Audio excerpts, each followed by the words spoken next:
War bonds are debt securities issued by a government to finance military operations and other expenditure in times of war. In practice, modern governments finance war by putting additional money into circulation, and the function of the bonds is to remove money from circulation and help to control inflation. War bonds are either retail bonds marketed direct to the public or wholesale bonds traded on a stock market. Exhortations to buy war bonds are often accompanied by appeals to patriotism and conscience. Retail war bonds, like other retail bonds, tend to have a yield which is below that offered by the market and are often made available in a wide range of denominations to make them affordable for all citizens. Before World War I, governments throughout history have needed to borrow money to fight wars. Traditionally they dealt with a small group of rich financiers such as Jakob Fugger and Nathan Rothschild, but no particular distinction was made between debt incurred in war or peace. An early use of the term war bond was for the $11 million raised by the U.S. Congress in an act of 14 March 1812, to fund the War of 1812.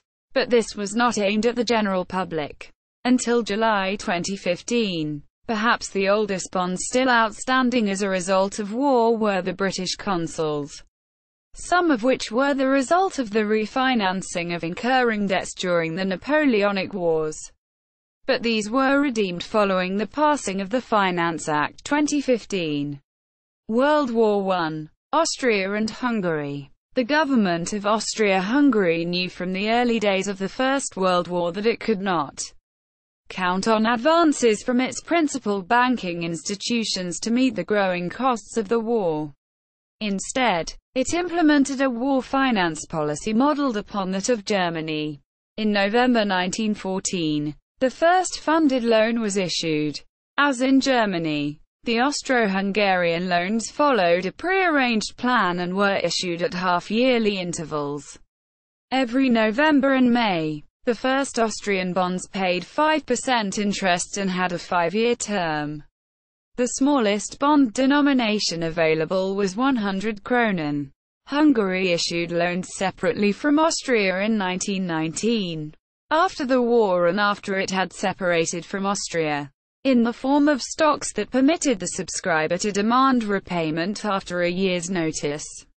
Interest was fixed at 6%, and the smallest denomination was 50 koruna. Subscriptions to the first Austrian bond issue amounted to the equivalent of $440 million. Those of the first Hungarian issue were equivalent to $235 million. The limited financial resources of children were tapped through campaigns in schools. The initial minimum Austrian bond denomination of 100 kronen still exceeded the means of most children, so the third bond issue, in 1915, introduced a scheme whereby children could donate a small amount and take out a bank loan to cover the rest of the 100 kronen. The initiative was immensely successful, eliciting funds and encouraging loyalty to the state and its future among Austro-Hungarian youth. Over 13 million kronen was collected in the first 3 child bond issues. Canada. Canada's involvement in the First World War began in 1914, with Canadian war bonds called victory bonds, after 1917. The first domestic war loan was raised in November 1915, but not until the fourth campaign of November 1917 was the term victory loan applied. The first victory loan was a 5.5% issue of 5, 10 and 20-year gold bonds in denominations as small as $50.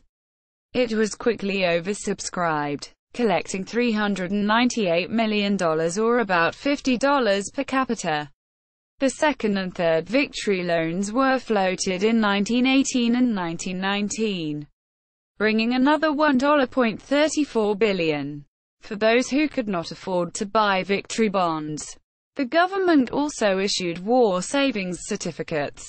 The government awarded communities who bought large amounts of bonds victory loan honor flags. Germany. Unlike France and Britain, at the outbreak of the First World War, Germany found itself largely excluded from international financial markets. This became most apparent after an attempt to float a major loan on Wall Street failed in 1914.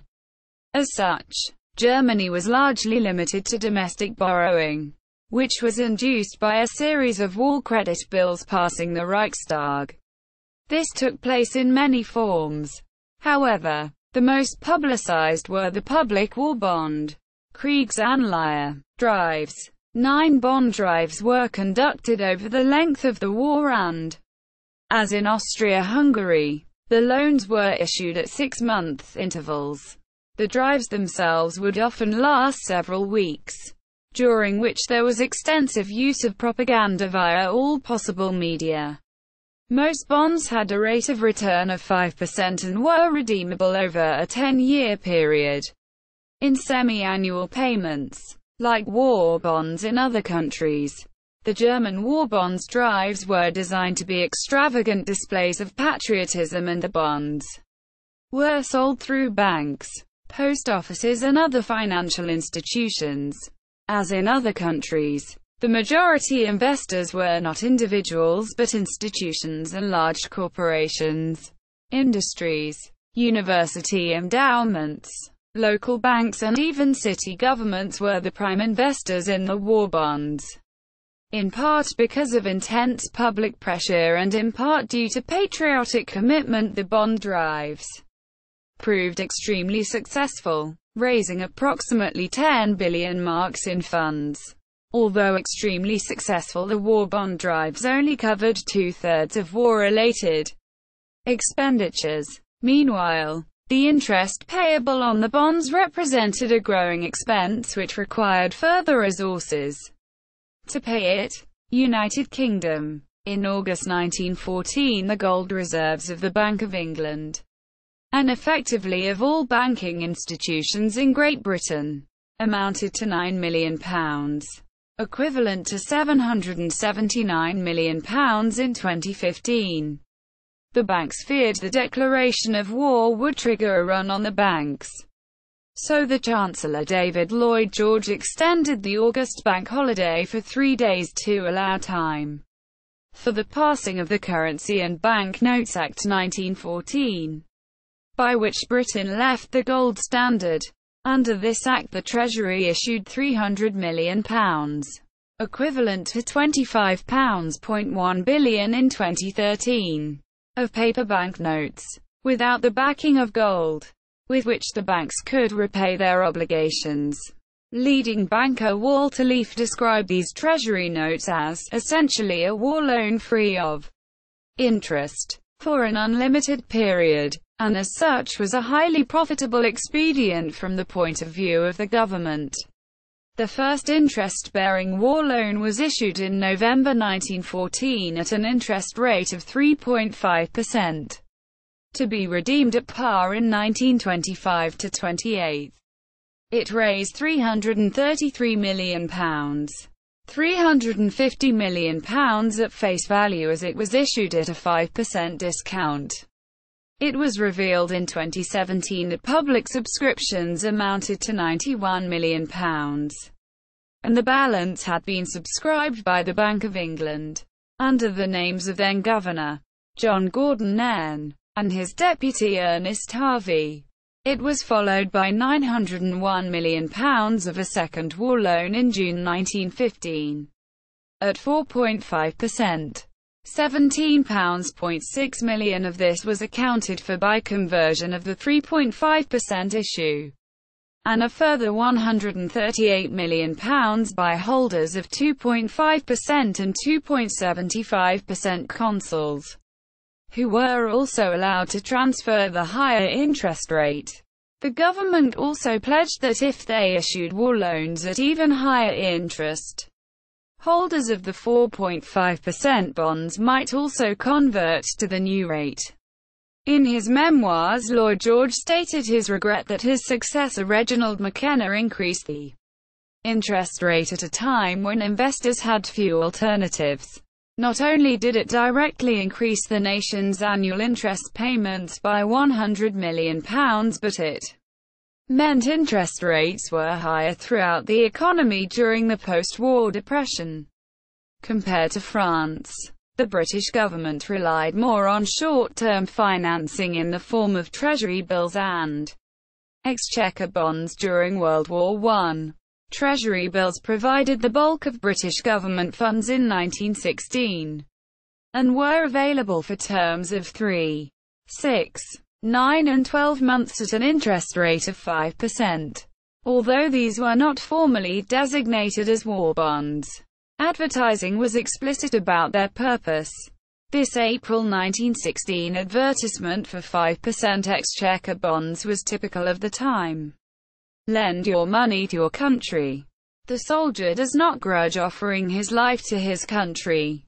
He offers it freely, for his life may be the price of victory. But victory cannot be won without money as well as men. And your money is needed. Unlike the soldier, the investor runs no risk. If you invest in exchequer bonds, your money, capital and interest alike, is secured on the Consolidated Fund of the United Kingdom, the premier security of the world. Quote, policy changed when Asquith's government fell in December 1916 and Bonelaw became Chancellor in the new coalition government. The Third War Loan was launched in January 1917 at a 5% discount to face value and paying 5% interest, or 4% tax-free for 25 years, a rate Lloyd George described as penal. Holders of existing war loans, treasury bills and war expenditure certificates could convert to the 5% issue. Of the £2.08 billion raised by the 5% war loan, only £845 million was new money. The rest was conversions of £820 million of 4.5% loan, £281 million of exchequer bonds and £130 million of treasury bills. Labour politician Tom Johnston would later write of the 1917 war loan, "No foreign conqueror could have devised a more complete robbery and enslavement of the British nation." On 30 June 1932, Neville Chamberlain announced that the government would exercise its right to call in the 5% war loan, offering a choice of taking cash or continuing the loan at 3.5%. Although they were obliged to give 90 days notice of such a change. A 1% tax-free cash bonus was offered to holders who acted by 31 July. This conversion saved the government about £23 million net per year. On 3 December 2014, the UK government announced it would redeem the outstanding war loans on 9 March 2015. United States. In 1917 and 1918, the United States government issued Liberty bonds to raise money for its involvement in World War I. An aggressive campaign was created by Secretary of the Treasury William Gibbs McAdoo to popularize the bonds, grounded largely as patriotic appeals. The Treasury Department worked closely with the Committee on Public Information in developing Liberty bond campaigns. The resulting propaganda messages often borrowed heavily from military colloquial speech. The government used famous artists to make posters, and used movie stars to host bond rallies. Al Jolson, Elsie Janis, Mary Pickford, Douglas Fairbanks and Charlie Chaplin were among the celebrities that made public appearances, promoting the patriotic element of purchasing Liberty bonds.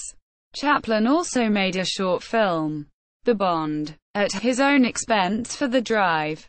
Even the Boy Scouts and Girl Scouts sold bonds under the slogan, "Every Scout to Save a Soldier." The campaign spurred community efforts across the country to sell the bonds and was a great success, resulting in oversubscriptions to the second, third and fourth bond issues. according to the Massachusetts Historical Society. Because the First World War cost the federal government more than $30 billion. By way of comparison, total federal expenditures in 1913 were only $970 million. These programs became vital as a way to raise funds. Quote, through the selling of Liberty bonds, the government raised $21.5 billion for the war effort. The majority of sales were not to individuals but to banks and financial groups that ignored the patriotic appeal and bought the bonds principally as an investment opportunity. The bond campaigns themselves proved relatively ineffective at gaining widespread public support. The majority of Americans were simply uncomfortable converting a significant portion of their savings into what was, for them, a new and uncertain form of investment. The forceful sales atmosphere associated with the Liberty bond campaigns ultimately produced disappointing sales figures. As such, the bond campaigns are remembered more for their associated level of coercion and bullying than its patriotic and voluntary nature.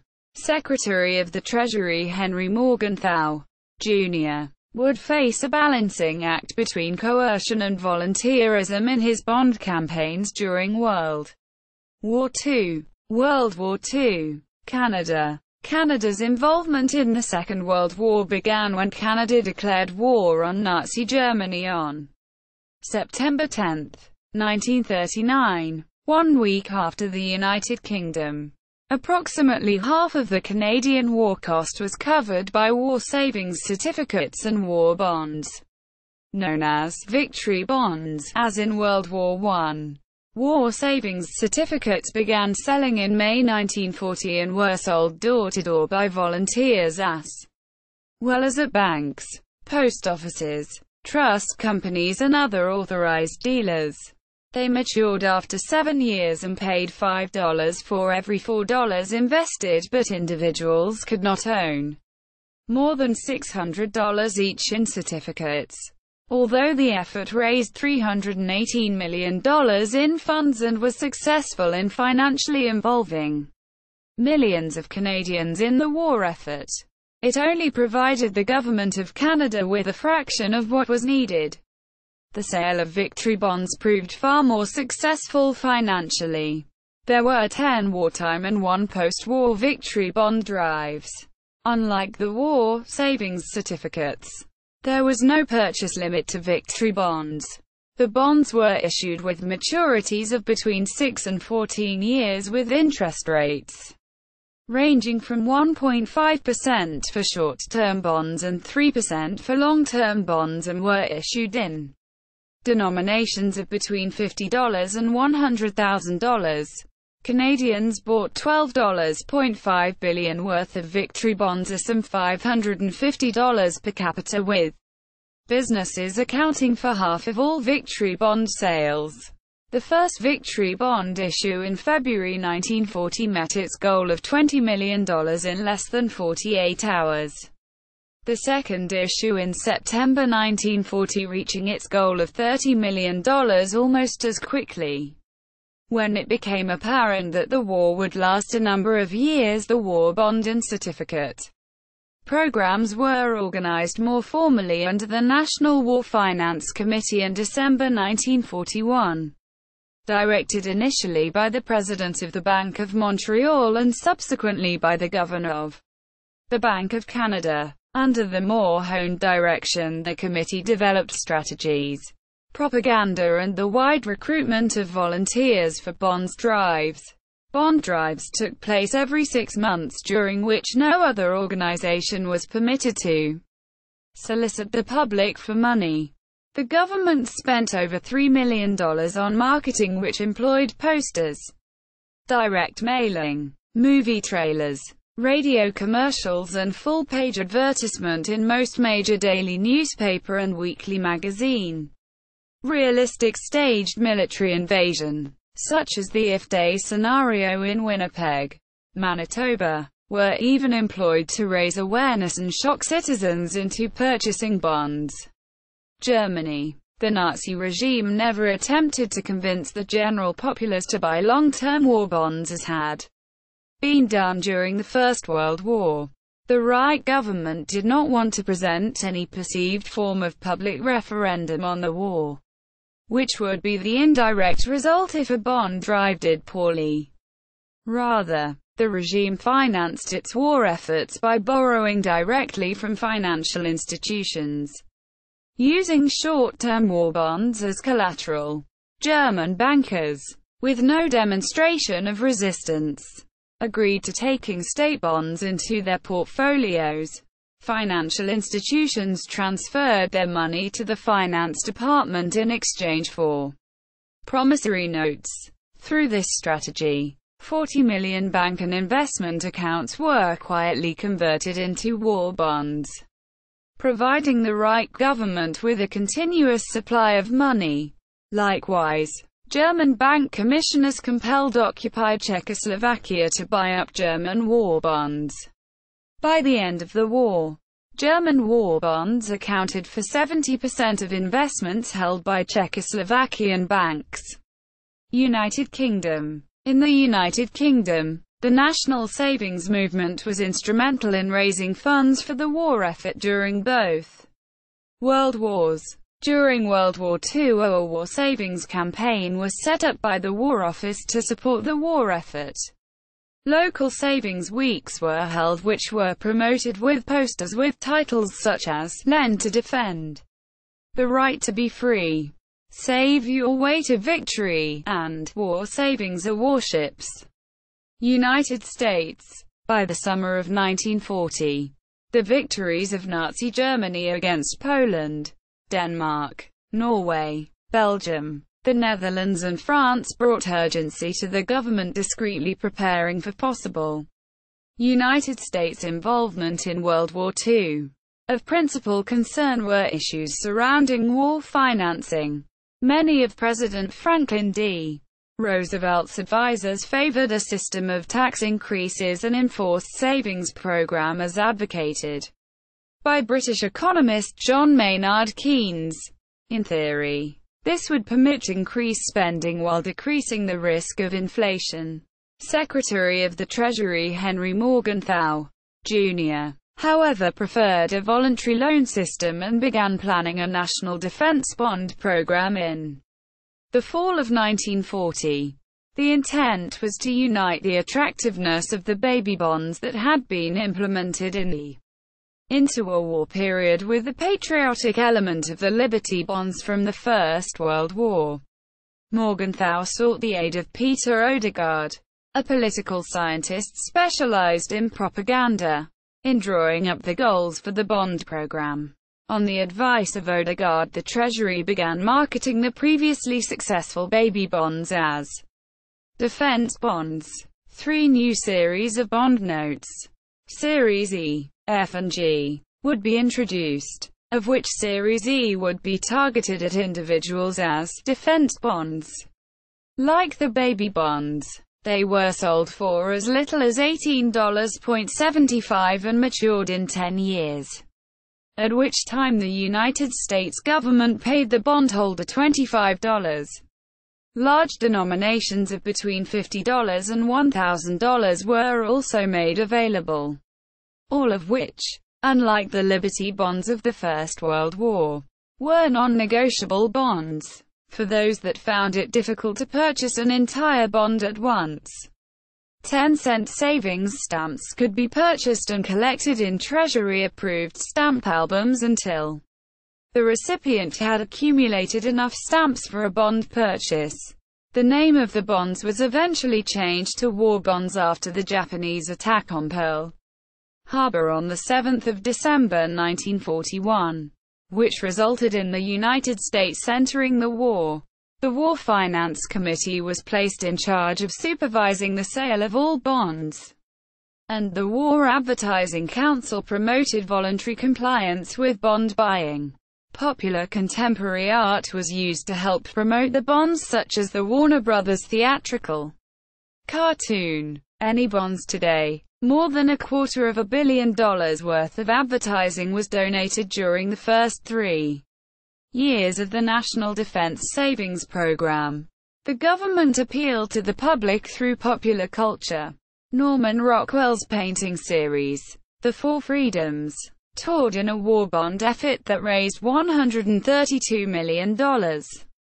Bond rallies were held throughout the country with famous celebrities, usually Hollywood film stars, to enhance the bond advertising effectiveness. Many motion pictures during the time, especially war dramas, a form of propaganda itself, included a graphic shown during the closing credits advising patrons to buy war bonds and stamps, which were sometimes sold in the lobby of the theater.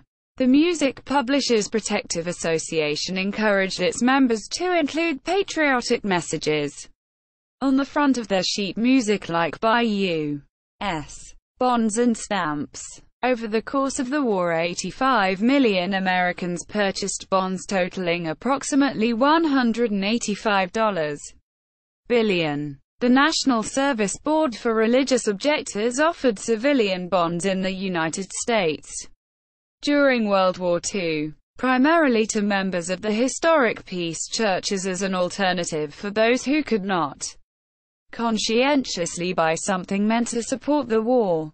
These were U.S. government bonds not labeled as defense bonds. In all, 33,006 subscriptions were sold for a total value of $6.74 million, mostly to Mennonites, Brethren, and Quakers. Notes: the University of North Carolina at Chapel Hill. World War I 1914–1918 bond posters and writings. Brief history of World War II advertising campaigns. Civil War bond. 1865. In the Staten Island Historical Society online collections database. War bond films from World War I at European Film Gateway. U.GCD. 4 Favorites number 11. Texts on Wikisource. May. George Ernest. 1922. Securities mobilization. In Chisholm. U. Encyclopedia Britannica. 12th ed. London and New York. Vogel. Martin. 1922. Liberty Loan Publicity Campaigns. In Chisholm. U. Encyclopedia Britannica. 12th ed. London and New York. Chambers. Theodore Gervais. Lewis. William Mather. 1922. Savings Movement. In Chisholm. U. Encyclopedia Britannica. 12th ed. London and New York. Sutton. George Augustus. 1922. War Loan Publicity Campaigns. In Chisholm. U. Encyclopedia Britannica. 12th ed. London and New York. World War II Economics. Advertisement for purchase of war bonds. 1918.